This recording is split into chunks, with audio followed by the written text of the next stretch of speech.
the idea is that it's a pavilion. They have to imagine thought experiments. Then to study this in models, explore space, light, material, color, and devise their own language of how to put a small building together.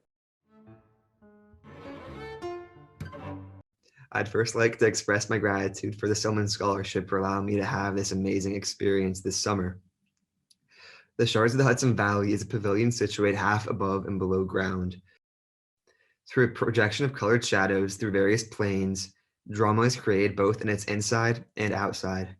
Planes become mass, and mass cantilevers outward, becoming plane, all working together to direct the visitor and the projections of the shadows.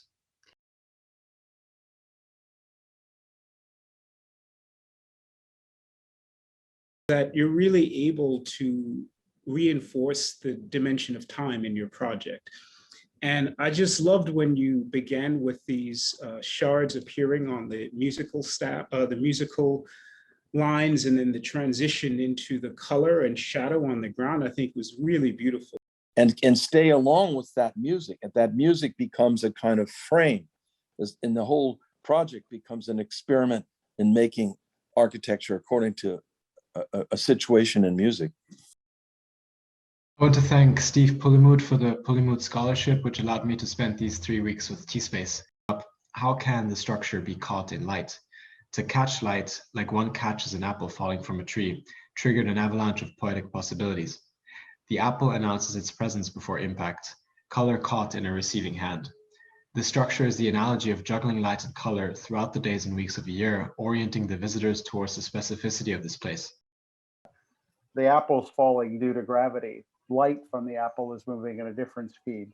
And then I love your project, but I feel like you're on the verge of just some massively complex and interesting thinking. You might find a painting of the tree of knowledge and Adam and Eve eating the apple, the forbidden fruit.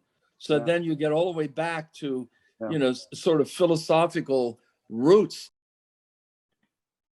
I want to deliver my deep appreciation to the Artist Building Scholarship, which supported me with their generosity to participate in this wonderful program and to explore and learn with other residents. I intended to create an artifact that allows people to perceive contrasting kinds of spaces, fragmented positive spaces above the ground and negative spaces, and continuity very underneath. The series of watercolors visualize concepts and fluid geometries, and paper-cut models explore iterations of deriving a roof surface as the extension of landscape. When you cut the paper and you lift it, right, you're making us aware of that thin membrane between becoming conscious and not being conscious. Well, it's definitely a highly developed planar language that comes directly from that relief cut process of the paper model. And you've taken it, completely all the way to literalness and to the point where it almost feels like it's built. I want to thank the Art of Building Scholarship for allowing me to join this program, which has been an enriching and challenging experience. The quarry is a unique field condition since it keeps an imprint of the last object we have taken. The ground has a memory, and we can see the effects of our extrusion operations on the field. When applied on the site, the ground becomes an image of the amount of work the earth had to do for our architecture to exist. Yeah, this quarry idea, I think, is very interesting. When you take it out, the stone from your earth, and it actually introduced really long geological time. This is a field of objects, and these are spaces charged with shafts of light. I would like to thank the Stephen Myron Hall Foundation for the Artist in Architecture Orbit Scholarship, which made it possible for me to be a T-Space resident. I explored the perception of time as a design generator, working with the sedimentary stereotomic of rammed earth inspired by geological strata and an ephemeral tectonic of layered transparent membrane. These primitive and surreal materials reference the erosion of ancient memory and the chrysalis state of transformation. Film.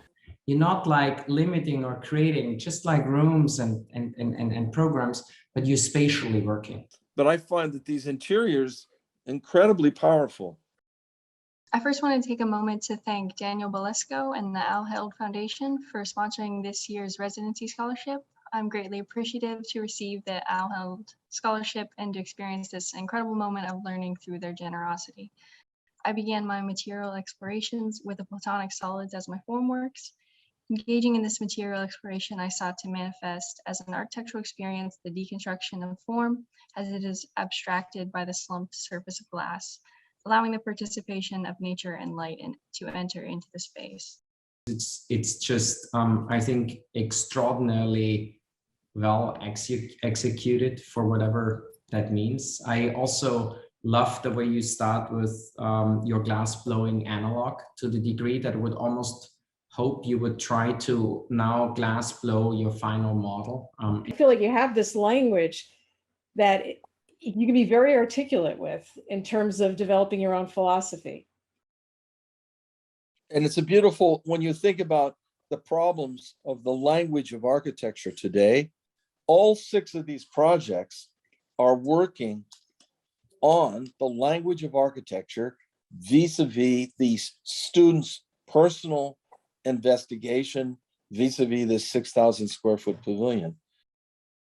I really appreciate this crowd of people that is here and this understanding of almost a priori theory. You know, theory, I think that its etymology, I'd have to go back and do some research. I think it goes back to viewing and seeing, and it has to do with phenomena in theater. You know, it is an experiential route. The idea of being able to theorize the presence of something, but not visually confirm it or know it empirically. So in other words, you guys are all today, we're like mixing physics and forms and weight and material in the known quantities, like materials degrade. And then it seemed like the consciousness part was pulling it into something that is cognitively possible and at some level outside of the known world.